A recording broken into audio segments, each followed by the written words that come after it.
Operação Sufrágio Ostentação em Minas Gerais. Polícia Federal apura suposta irregularidade na aplicação de recursos para cotas femininas em campanha política. No Distrito Federal, ex-policial acusado de matar a noiva vai à júri popular. Aumenta o número de famílias endividadas no país. Segundo a pesquisa, cartão de crédito, carnês, financiamento de carro e empréstimo são os que mais fazem os consumidores perderem o controle das finanças. E ainda, termina amanhã o prazo para entregar a declaração de imposto de renda. 9 milhões de contribuintes ainda não entregaram o documento.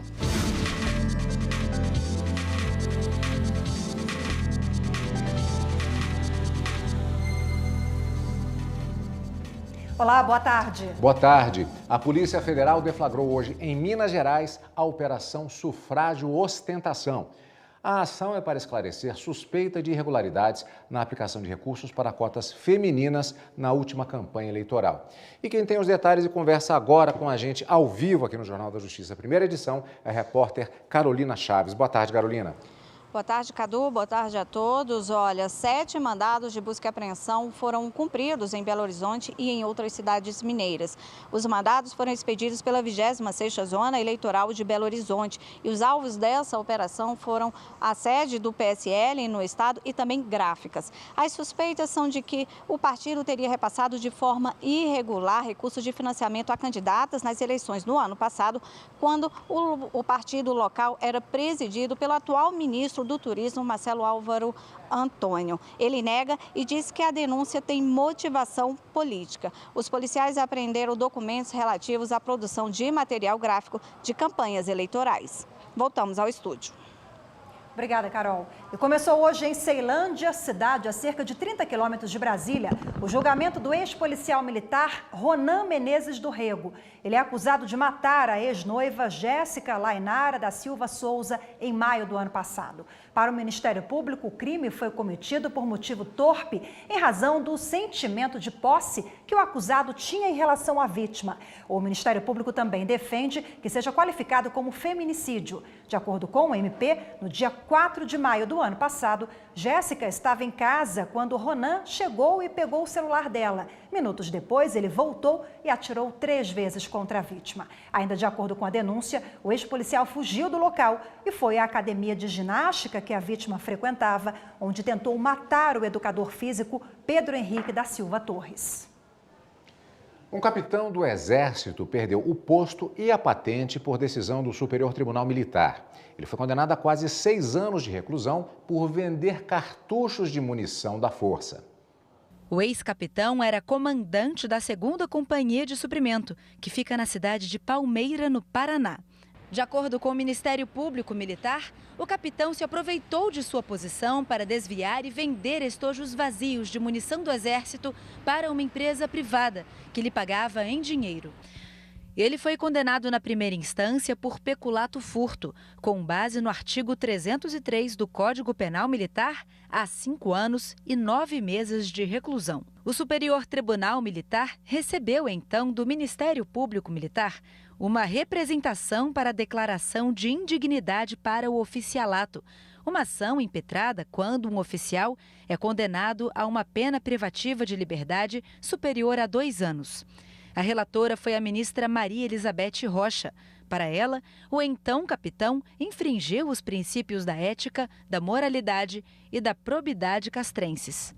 Valeu-se das viaturas e do pessoal militar para aliená-los, falsificando inclusive a assinatura do responsável pela liberação do material, bem como justificando a venda em procedimento licitatório inexistente, obtendo benefício econômico em prejuízo da administração castrense. A magistrada votou pela perda do posto e da patente do oficial. Seu voto foi seguido pelos demais ministros da Corte.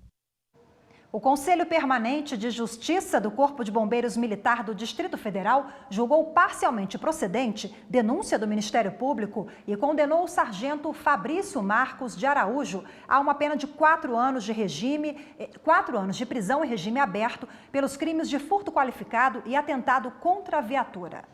Em dezembro de 2017, Fabrício entrou no quartel onde é lotado, pegou o veículo e seguiu para o eixo Monumental, no centro de Brasília. Durante o trajeto, o acusado dirigia em alta velocidade de forma perigosa. Só foi parado após a polícia militar atirar nos pneus da viatura. Lideranças indígenas da etnia Guarani do oeste do Paraná receberam do Ministério Público Federal um estudo sobre as violações cometidas contra o grupo durante a construção da usina hidrelétrica de Itaipu.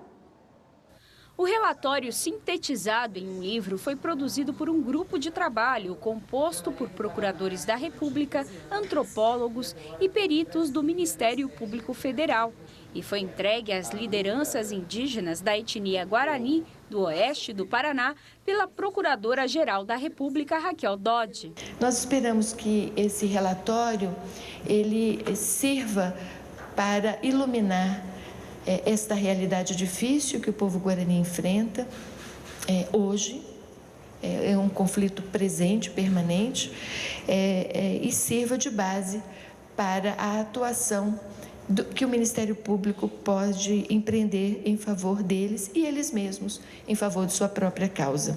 Os indígenas sofreram vários tipos de violações durante a construção da usina hidrelétrica de Itaipu, entre 1975 e 1982, época da ditadura, e que repercutem até os dias atuais. Houve a inundação de diversas áreas de ocupação guarani para garantir a realização da obra.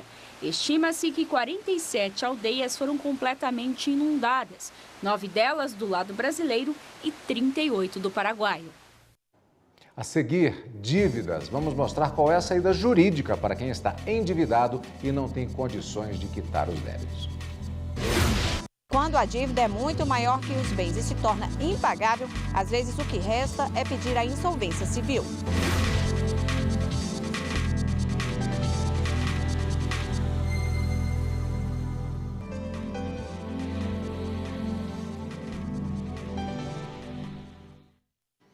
A Polícia Federal cumpriu hoje mandados de busca e apreensão em Sorocaba, no interior de São Paulo. A ação tem como objetivo apurar vazamento de informações sigilosas. Quem conta essa história pra gente é o repórter Gabriel Ciafrei. O trabalho da Polícia Federal é para apurar como as informações chegaram até investigados da Operação Homônimo, que combateu o contrabando de cigarros vindos do Paraguai para o Brasil. A PF também quer saber se a organização criminosa trazia outras mercadorias sem pagar impostos. Na operação desta segunda-feira, os policiais cumpriram 7 mandados judiciais, 2 de prisão temporária e preventiva e 5 de busca e apreensão. O Superior Tribunal de Justiça negou o pedido de cooperativa para compensar créditos em caso que envolve a massa falida do Banco Santos. A terceira turma do STJ impediu a compensação da dívida de uma cooperativa diante do Banco Santos, com crédito que ela tem a receber de empresas que são do mesmo grupo da instituição financeira. As partes realizaram um contrato de câmbio de aproximadamente 3 milhões de reais. O pagamento por parte da cooperativa deveria ocorrer em agosto de 2005, mas não houve a quitação. Em setembro do mesmo ano, o Banco Santos decretou falência e em 2010 teve sentença favorável para exigir o pagamento integral do contrato. Mas a cooperativa recorreu à Justiça buscando compensação de créditos por ter valores a receber de empresas que seriam controladas pelo banco. O pedido foi negado nas 2 primeiras instâncias. Esse advogado explica como funcionam as compensações financeiras. Só dívida e crédito entre pessoas idênticas, pessoas com o mesmo CNPJ ou CPF poderiam ser compensadas. O banco deve à cooperativa, a cooperativa deve ao banco, então há compensação de valores. Nesse caso, um crédito reflexo, um direito reflexo não poderia ser aplicado, porque a lei não prevê.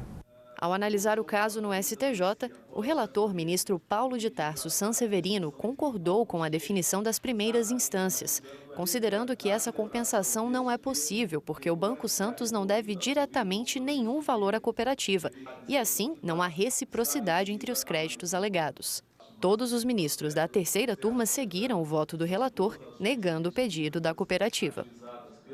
Termina amanhã o prazo para enviar a declaração do imposto de renda e muita gente deixou para a última hora. As declarações podem ser enviadas até às 11h59 da noite desta terça-feira.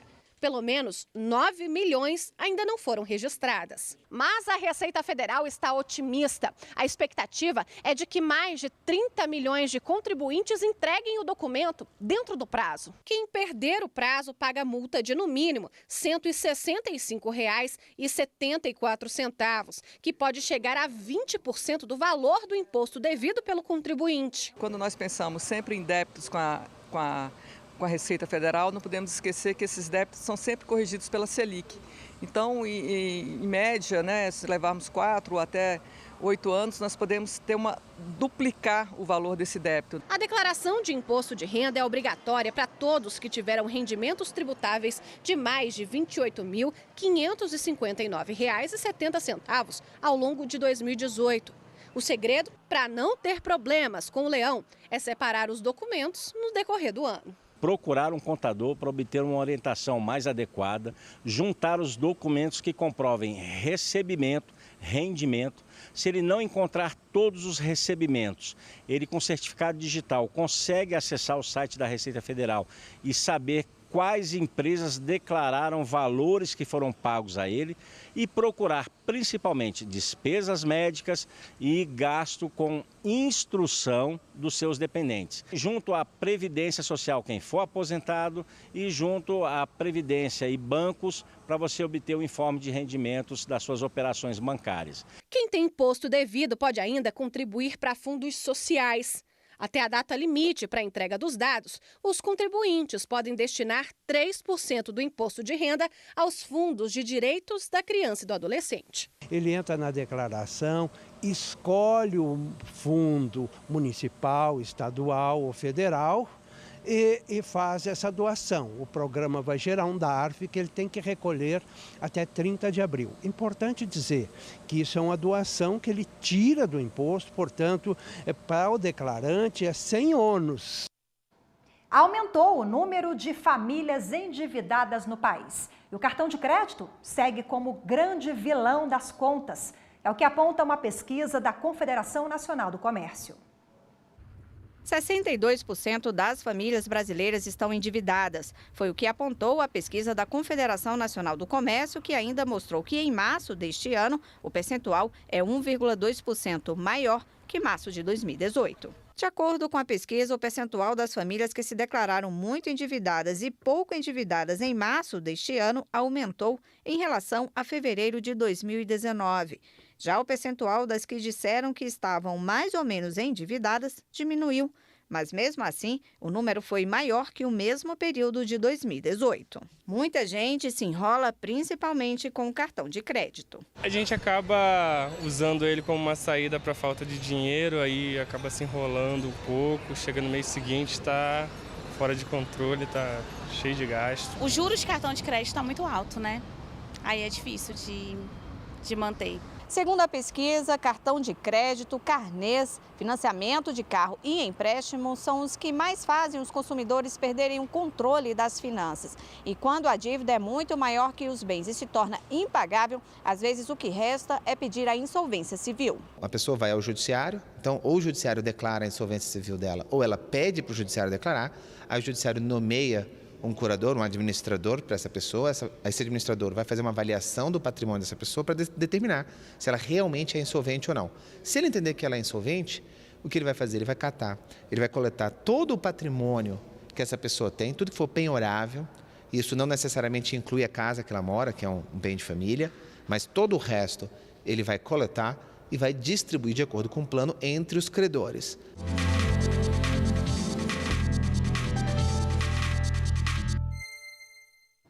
E para falar mais sobre esse e outros assuntos relacionados às dívidas, nós convidamos aqui para a presença nos estúdios da TV Justiça o advogado Henrique Haruki Araki. Boa tarde, antes de mais nada, doutor. Obrigado pela presença aqui. Gente.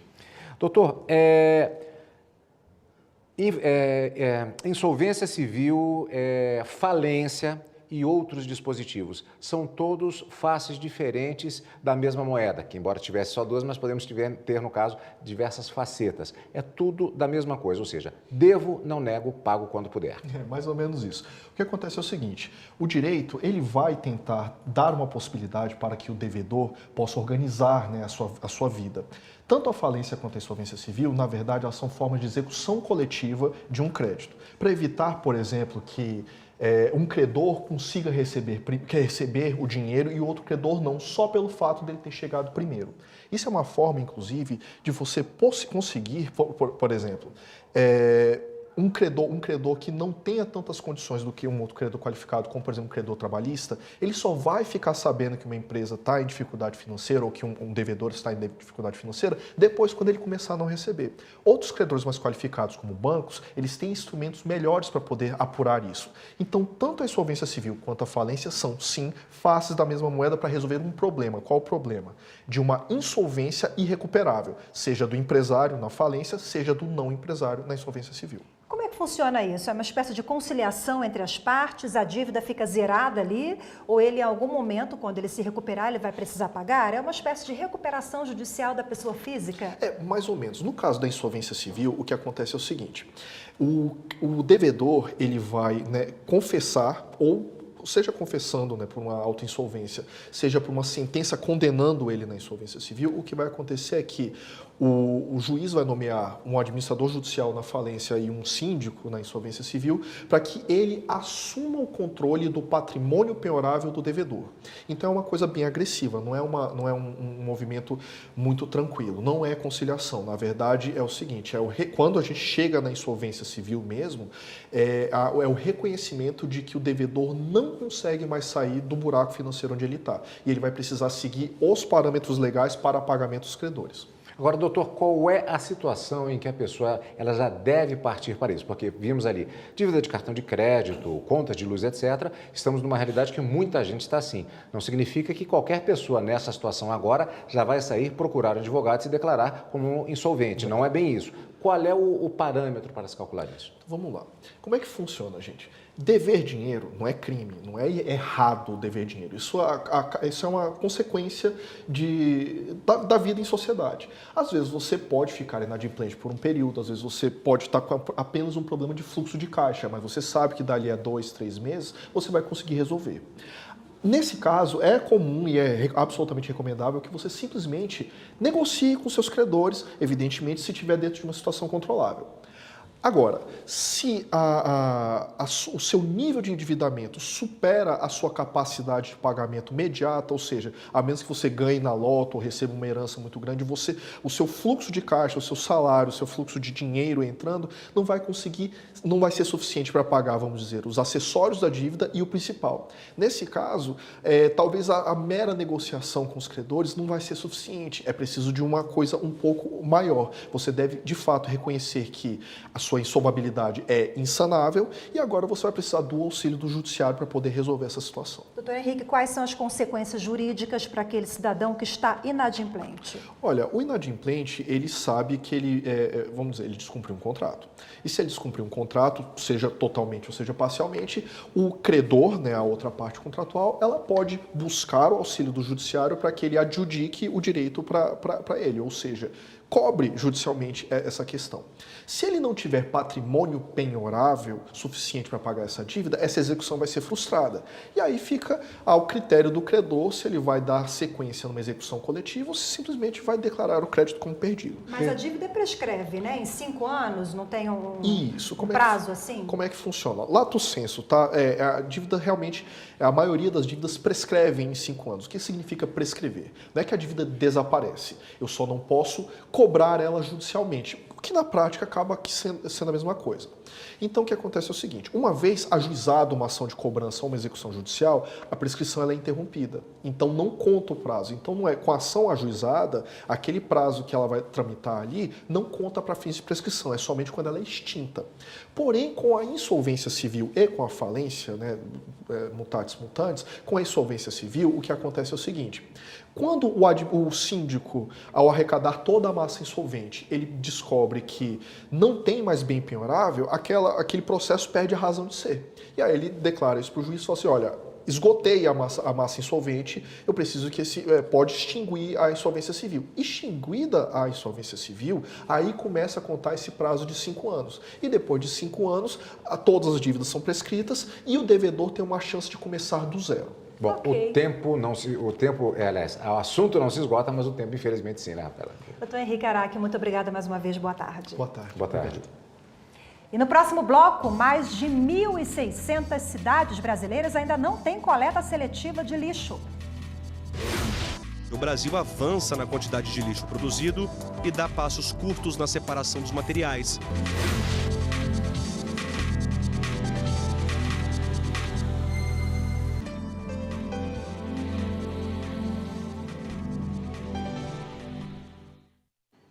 Termina hoje o prazo de inscrição para a audiência pública do TSE sobre a competência da Justiça Eleitoral para processar e julgar crimes comuns que apresentem conexão com delitos eleitorais.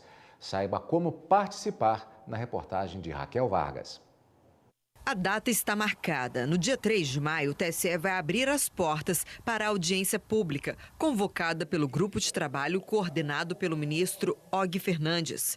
O objetivo do encontro é discutir propostas para viabilizar a imediata implementação da decisão do STF que torna a Justiça Eleitoral responsável por julgar crimes comuns que tenham conexão a delitos eleitorais. Os interessados em participar já podem se inscrever.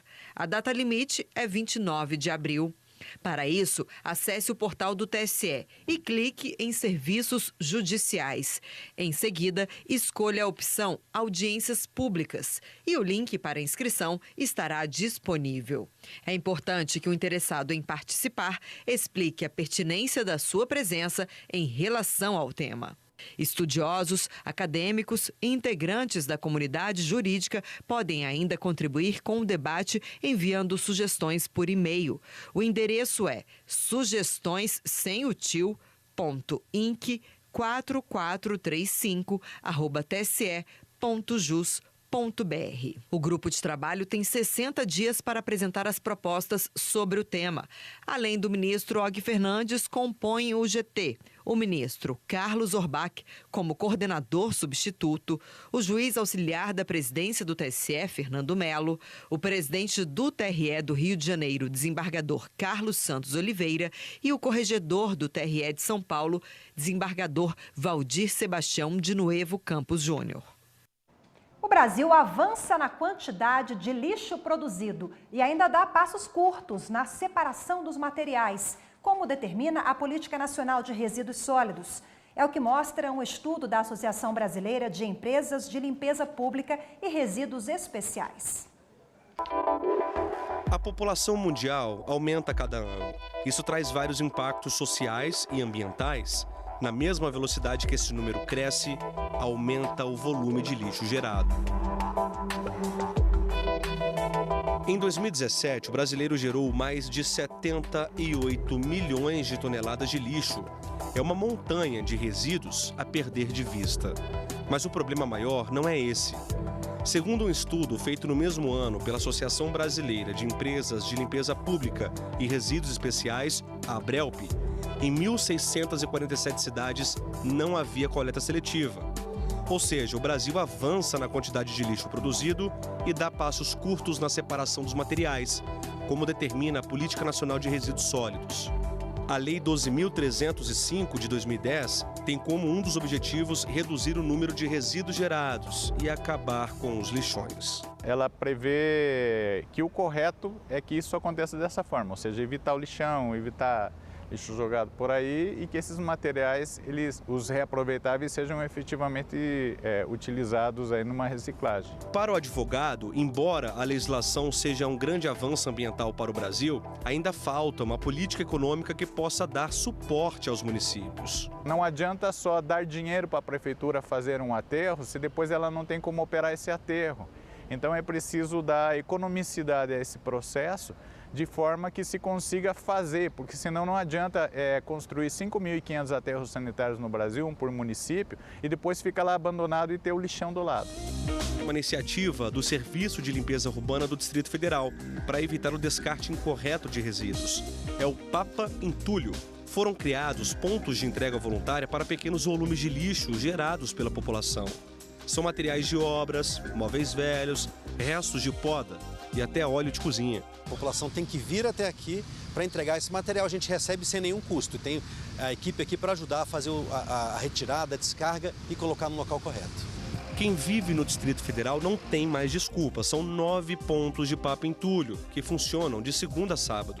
Os papa-entulhos, eles são equipamentos públicos previstos na legislação, tanto federal como distrital. Então, no nosso plano distrital de gestão integrada, eles estão previstos como áreas para essa ajuda, esse auxílio ao descarte dos materiais. É como diz a placa, jogar entulho na rua é crime, além de contaminar o solo e os recursos hídricos.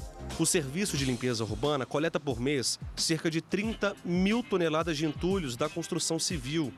Os papa-entulhos têm ajudado a reduzir esse número. Restos de entulho é problema em qualquer lugar.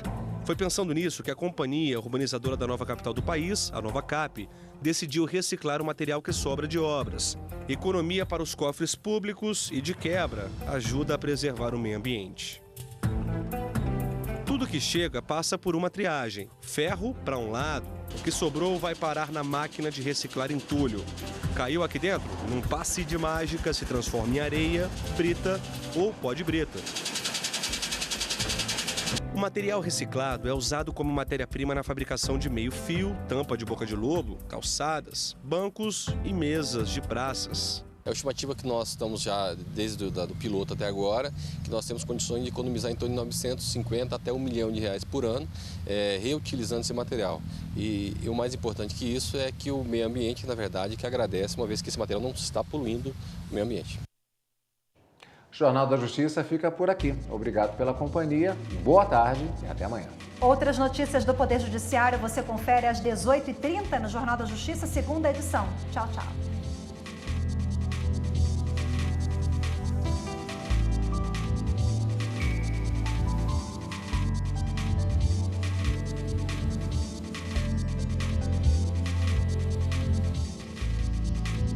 Thank you.